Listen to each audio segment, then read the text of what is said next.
everyone, Eleanor here and welcome to the HobbyKing Weekly Wrap. In this episode we're going to go through new items, announce the winner of the weekly competition and see what is happening in the RC community. Let's get into it!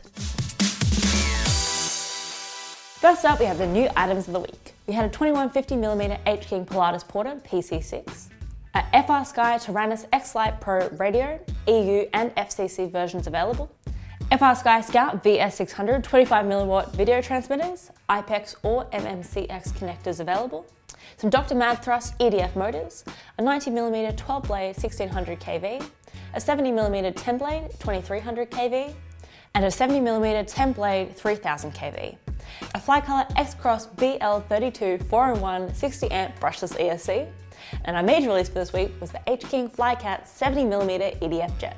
If you haven't seen the product video for it, here is some of it now.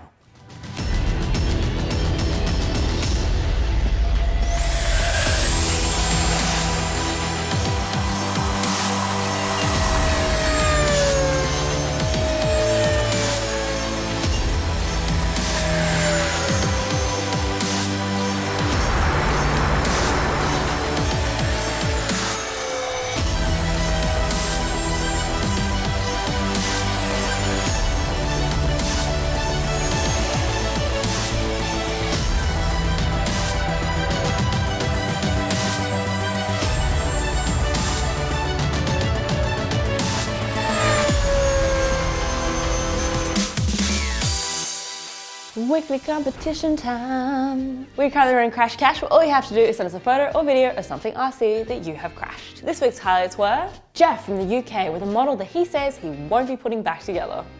Philip from the US who went down with his, well, I have no idea what it is.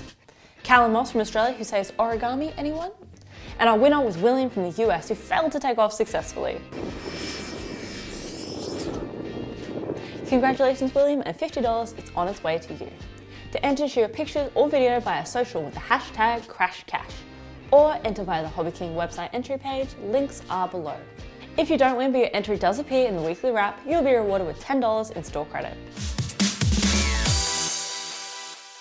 Okay, community projects, let's take a trip around the world and see what is happening in the RC community.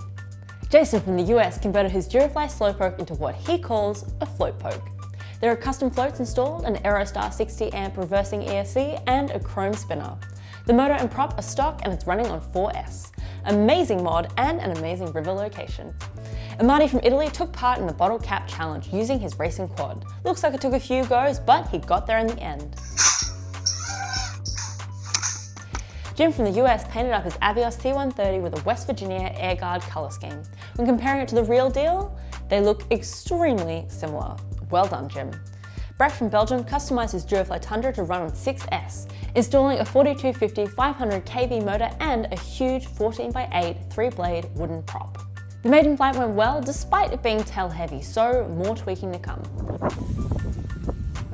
Paolo from Italy strapped parachute men to the bottom of his HKing Bixler and took to the skies to release them. Goes to show that there are alternatives to using a candy dropper. Jeff from Canada created an RC airboat using spare aeroplane parts and took it out for some action down by the local lake. Well done Jeff, and a great use of unused parts. And Rami RC from Germany challenged his friend Felix to see who could create the best flying RC car using HKing rattlers, foam board and electronics. The rules were that it had to drive like a car, take off and fly like a plane, and be built in 1 week. No way! Awesome. No way!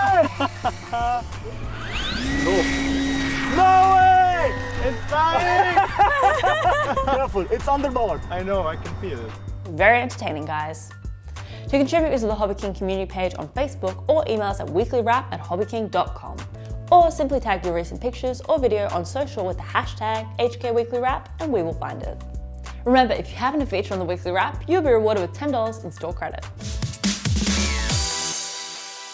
So that concludes this weekly wrap. If you're enjoying the show, please give it a like, share with your friends, and comment down below to show your support. I will see you next week. Bye! Okay, community projects. Let's take a trip. I shouldn't do crazy eyes. Okay, Okay.